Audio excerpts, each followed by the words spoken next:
UFC 321 is this weekend. It is Aspinall versus Gane. It is a stacked card. It is going to be a fun one. It starts at a beautiful time, ladies and gentlemen. If I'm not mistaken, it starts at 4 p.m., the prelim South African time.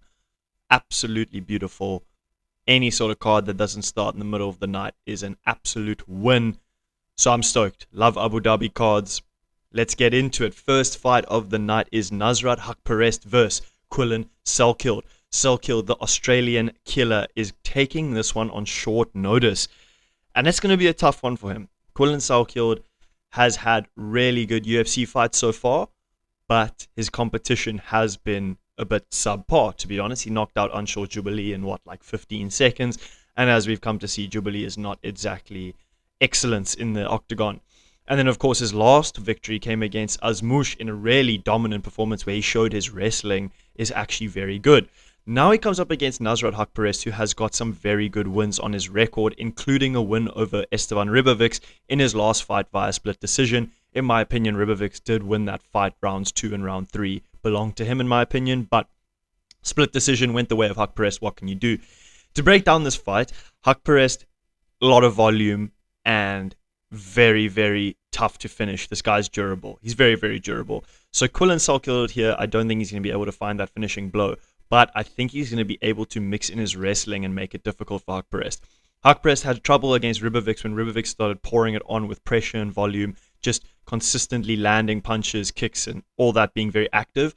So that's something Quillan Selkilde's got to do a lot here, and I think he could mix in his takedowns, but it's not going to be easy for him at all. It's really a tough one to call, and I'm kind of still undecided, but I am a big fan of the Quillan Selkilde bandwagon. So I'm going to take him to win this one via decision, I think. And anyways, let's move into the next one, which is Jacqueline Amorim against Mizuki. Not much to say about this fight. Both these two are dangerous submission, grapplers. Jiu-jitsu is their specialty. I've got to take Amorim on this one, just kind of purely based off the record. 10-1. She's got one year younger. Mizuki 15-6. I just think Amorim's better. She's better all around, and I think her jiu-jitsu is better as well. So if this fight goes to the ground, they both have skills there, but I think Amorim has more skills, and I think Amorim has more skills on the feet. So give me Jacqueline Amorim to get this one done. She might honestly win by finish, to be honest, but I'm not sure, so just give me Amorim to win. Moving on, Azat Maksum against Mitch Raposo. Also a very interesting fight. Kind of a bit of a washed fight, to be honest, between these two. Both young guys, but both have had a tough sort of career in the UFC. I've got to take Azat Maksum on this one. I think he's, again, just like the last fight, he's just a better fighter, to be honest. I'm not sure how he's going to do in this one in terms of, is he going to stand and bang? Is he going to try to mix in some wrestling? Again, I don't think it's going to be a very exciting fight between these two. But yeah, I'm not going to keep talking more and more about this fight because really I don't have much to say. I don't know much about Mitch Raposo at all. But I know Azat Maksum is good to an extent, so I think he will get this one done, probably by decision. Flyweight's often a tough division to get a finish in. Now we move into Hamdi Abdel Wahab against Chris Biggie Boy Barnett. Chris Barnett is a huge underdog at the moment, almost like 4-1 if I'm not mistaken, against this PED cheat Hamdi Abdel Wahab. Don't know how this oak took steroids because, well, I guess it makes sense. He hopped on steroids, then when he hopped off, he got fat like a slob. I think he's so ass. I hate him. Okay, hate's a strong word, Oaks, but Hamdi Abdel Wahab he's trash. So it sucks. He just gets gassed. He has nothing special about him. The only thing that gives him an advantage is the fact that Chris Barnett is 39 years old. And he got injured recently, like tore his hamstring or something. So it really is a tough one to call because I do want to take Biggie Boy Barnett. But I just don't know if he will actually win it. 39 years old is old. And Barnett's also going to have to struggle with the reach discrepancy here, if I'm not mistaken. Does it say their reach? Oh, 191, 183. I'm being stupid. So actually, Biggie Boy Barnett has more of a reach, which is crazy because he's so short. You know what? I'm gonna do it. I'm gonna take Chris Barnett to get it done against Hamdi Abdul-Wahab. I think Hamdi is so bad, Oaks. I really don't think he has anything good about him. And I don't know. I think Biggie Boy can maybe drag him into deep waters and find a TKO finish because he can just exhaust him. I've always liked the look of Biggie Boy Barnett. I think he has the advantage in this. He's not a PED cheat, and he's also got vibes. So Biggie Boy Barnett to get the finish. Now, this is an exciting one. Nathaniel Wood against Jose Miguel Delgado. Jose Miguel Delgado, obviously in his last fight, he knocked out Haider Amel in like 14 seconds. I don't know how many seconds it was, but it was like as the fight began, basically, in the first round. It was quick, and it was a surprise. It was a surprise to me. It was a surprise to many, because Haider Amel is very durable, and he's very good. So that was a very, very good win for Jose Miguel Delgado. Now he comes up against Nathaniel Wood, who is surging in the UFC, and this guy is good. He is very, very good. Who was his last fight? I'm trying to think. I was looking at it earlier, but I can't remember now. Morgan Charrier at UFC London, if I'm not mistaken. He won that one by unanimous decision. That's a good win against Morgan Charrier. Very explosive guy. Has dangerous knockout power and pretty well-rounded, but Nathaniel Wood got it done over the 3 rounds. He was just more active. He was just more significant. He was better. And it's crazy because he's the underdog in this fight, but I think he's better than Delgado. I think a bit of recency bias, knocking out Haider Amel in a few seconds is a really good win. And that is an exciting prospect, that you've just come off this quick finish. But someone like Nathaniel Wood, he's going to be smart. He's not going to put himself in a position to be finished in the first 20 seconds. And I think his fight IQ, I think his experience, I think all of that is going to push him through this fight. I think he's going to get the win. I think Delgado is very exciting, but I just back the experience of Nathaniel Wood in this one. I mean, Delgado is coming off, I think, 3 straight knockouts, one from the Contender Series and then 2 in the UFC. So someone like Nathaniel Wood, I think, can drag him to deeper waters here, test his cardio, and get the win over the 3 rounds. So give me the underdog Nathaniel Wood to get it done. Moving on, Abdul Karim Al-Salwadi against Mateus Camilo. I don't know much about Al-Salwadi. I do know Mateus Camilo had his debut earlier this year against... I'm struggling to think now who he had his debut against, but he lost it. He lost his debut fight, and he didn't look too good. Abdul Karim Al-Salwadi, I don't know. Honestly, I don't know much about this guy at all. I don't think I've ever seen him fight. But he's also, if I'm not mistaken, he's had a tough career. He's had quite a few losses in the octagon. And this is basically a pick'em fight. I don't even know what the odds are, to be honest. But I think Abdul Karim Al-Salwadi is a slight favorite. But it's basically a pick'em fight between these two. I don't think it's going to be a very high-level, entertaining scrap. Give me Camilo to win this one. I think he's good. I think he can get it done. Yeah, he's also 6 years younger, which may prove something. Maybe a bit of speed advantage. Sorry, guys. Can't give you the best breakdown on this fight, to be honest. But it's not going to be an exciting one, I don't think. Anyways, moving on. Ludovic Klein against Mateusz. Apparently it's pronounced Rombecki, something like that. But I just call him Mateusz Rebecki, obviously. But Ludovic Klein, obviously, he lost to Mateusz Gamrot in his last fight, and Mateusz Rombecki lost to Chris Duncan in his last absolute scrap. Give me Rebecki. I'm just going to call him Rebecki. Give me Rebecki to get this one done. This guy is a tough nut to crack. He is one tough cookie, as Lucas Tracy would say. And he is a tough cookie. I mean, this guy had an absolute war with Mikdebek Oralbai, and he got the split decision win in that one. And Oralbai is flipping good. He's a surging prospect. And then the loss to Chris Duncan, not a bad one at all. I took Chris Duncan in that fight as an underdog. Cashed me big time. What a legend. But another really good, fun scrap. And I think Rebecki is flipping good. He's got a lot of output. He can mix in that wrestling, but honestly, on the stand-up, he's just dominant. And he's durable. He hits hard. And I like him. I really like him against Ludovic Klein. I think Klein's not going to have anything for Rebecki. Looking at how his performance went against Mateusz Gamrot, it was a bit of a shutout from start to finish. And I think he can get finished by Rebecca here, to be honest. Rebecca is relentless and he hits like a truck. If you go look at the damage on Oralbai's face, if you go look at the damage on Chris Duncan's face, even though, Duncan won that fight, Rebecca knocks Oaks hard. And he really, really cuts them up, and he will not go down without a fight. Like he's just an absolute dog. So give me Rebecca to win this one. I reckon he could finish Ludovic Klein. That's what I'm going for. Then our prelim headliner is, sorry, I just want to get that there, is Ikram Alaskerov against the Iron Turtle, Jun Yong Park. Jun Yong Park obviously got a bit of a name for himself in that last fight. Don't know who his opponent was, I forgot, but got kneed in the face, illegal knee, and this big, bloody, beautiful bastard just decided, fine, I'll take it, and he kept on fighting, and he won the fight. Brilliant stuff from Jun Yong Park. Absolute warrior. Could have taken the DQ win. He didn't. Fought till the end, and he got the dub. And now he comes up against Ikram Alaskerov. Obviously was surging in the middleweight division. Then he got his lights shut out by Robert Whittaker. Then he bounced back with another finish.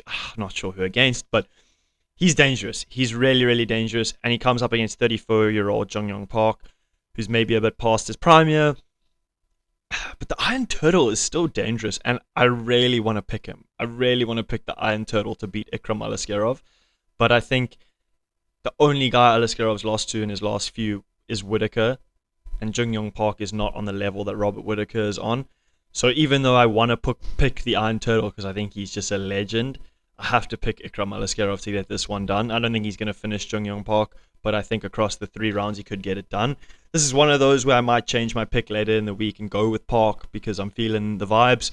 But out the gate, I think Alaskerov is going to have too much for Park here. He's going to walk him down. He's going to mix in takedowns and submission threats, and I think he'll just sort of, I think he'll 30-27 the Iron Turtle. But let's see. Maybe I'll change my opinion later in the week. Who knows? But anyways, let's move on to our main card to open it up. Alexander Rakic against Azamat Murzakanov.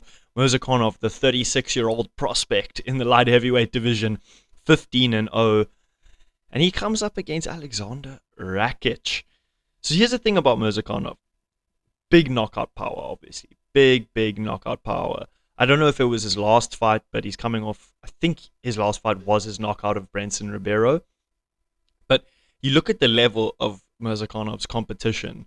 I can't list all of them off now, but looking at it earlier, he hasn't fought high-level guys in this light heavyweight division. I mean, his last fight was he knocked out Brenson Ribeiro. That's not a top-level guy. Rakic is a top-level guy. He's fought the best of the best, and he's taken rounds off them, I mean, he gave Yuri Prohaska some big problems with those leg kicks. So that's a dangerous point in Rakic's game, and I think that's where he can outshine Murzakanov here and look for some leg kicks and really damage that lead leg of Murzakanov, especially since it's orthodox for southpaw, so Rakic can use his right leg, those inside leg kicks, and try just absolutely wither away that inside leg of Murzakanov. But it's a tough one because, that's where I see Rakic having the advantage in this fight. But other than that, on the feet, I do think it goes to Murzakanov. But look at the reach, 1.98 compared to 182. That is a big distance to close for Azamat Murzakanov. And I've got to be real, guys. I think Murzakanov's the favorite in this. And I've got to pick Rakic.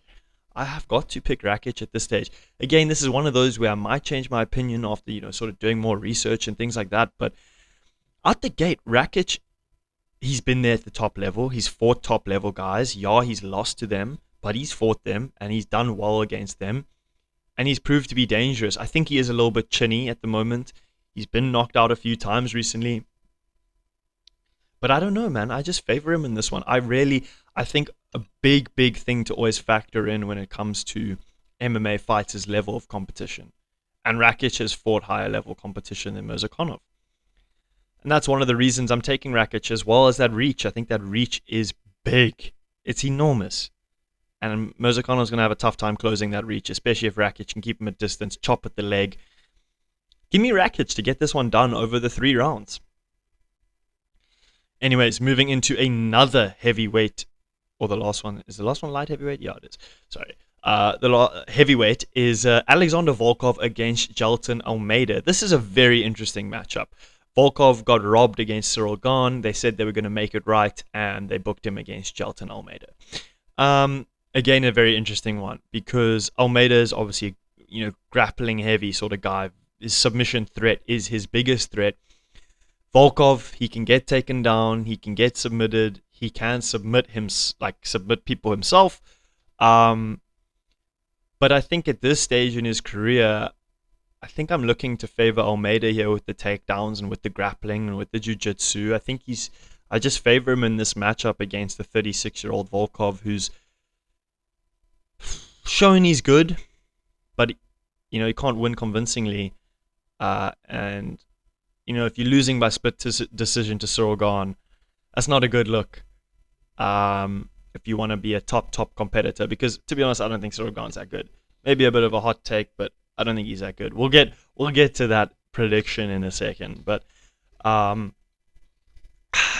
on Volkov's last few performances, I think Volkov can clear against someone who's a pure striker and doesn't have good takedown defense and is a subpar heavyweight.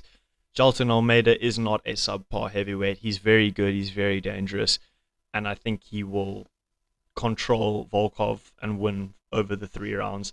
I don't know if this is going to be the most entertaining heavyweight scrap. Almeida is not very entertaining. So give me him to win this one by decision, unanimous decision.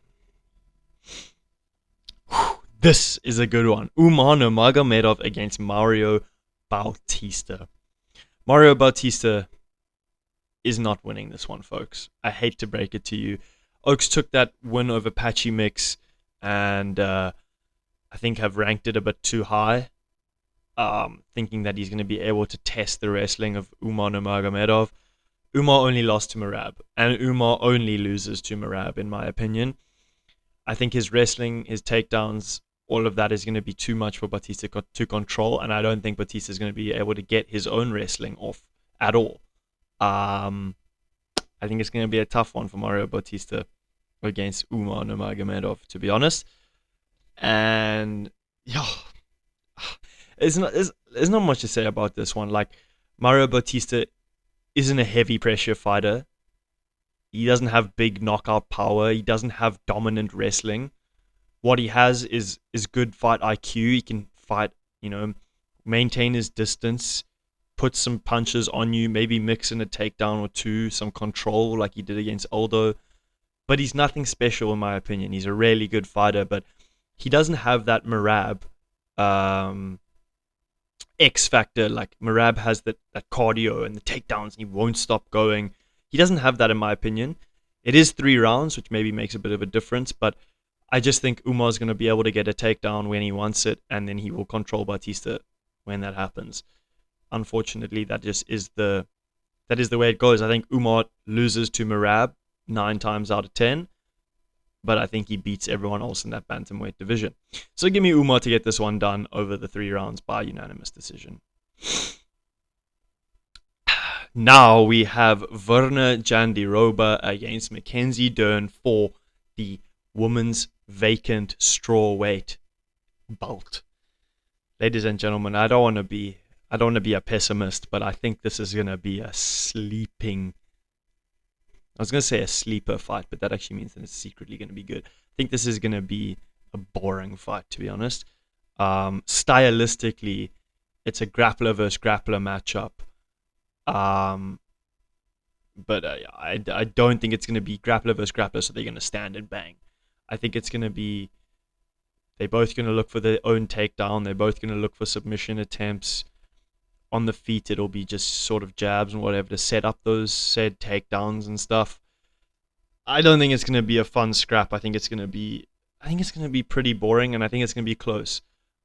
I can't see it being one-sided. I can see all the rounds being pretty close. I like Jandiroba. I really do. I think she's really good, but she's 37 years old. And Mackenzie Dern is 32.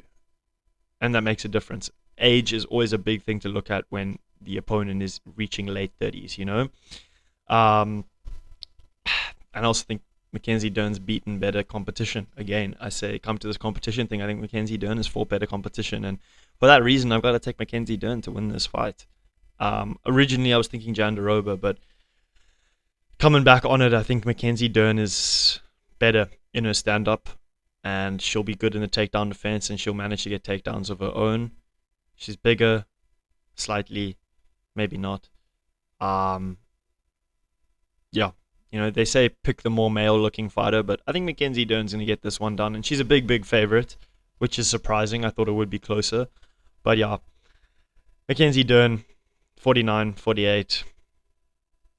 Wait, yeah, 49-48, 48-47. Wait, am I being an idiot? 49-48. 48, 40, can't be 48-47. Has to be 50-45, 50-40. 49, 47. I don't know, Oaks. I'm not thinking straight right now. But Mackenzie Dern's going to win this one by a decision. And that brings us into our main event of the evening, which is Tom Aspinall against Cyril Gane. Cyril Gane is going to get his lights put out, whether that be via punch or submission. Cyril Gane is losing this fight 10 times out of 10, ladies and gentlemen. Not a doubt in my mind, Aspinall is the lock of the card. Cyril Gane is buns, Oaks. Let's call it how it is. He's getting this title shot off a split decision robbery against Volkov. He got submitted in no time against John Jones. He's a kickboxer, and he's a flipping good kickboxer. But he has nothing else. He got rocked by Tai Tuivasa in a war. He had a war with Tai Tuivasa. Aspinall would sleep Tuivasa in 90 seconds.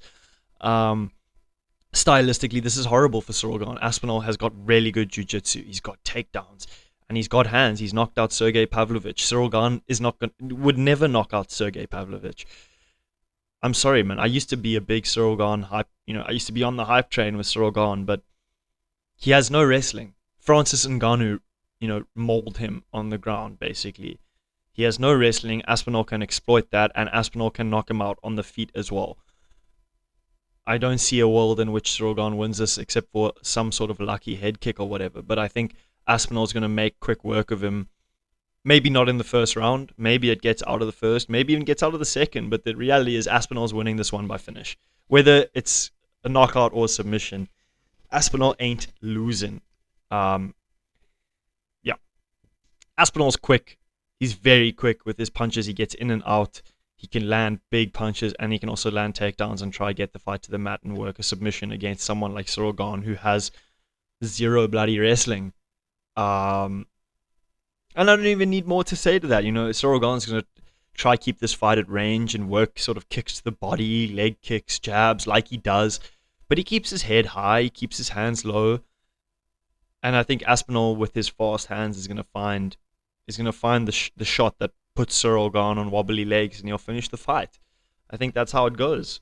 10 times out of 10, Aspinall wins this fight. Let's hope it's not an RDR versus Allen situation. But yeah, Aspinall by finish within 3 rounds, I reckon. Let's see it happen. But yeah, ladies and gentlemen, as always, thank you guys so much for watching, and I hope to check you in the next one.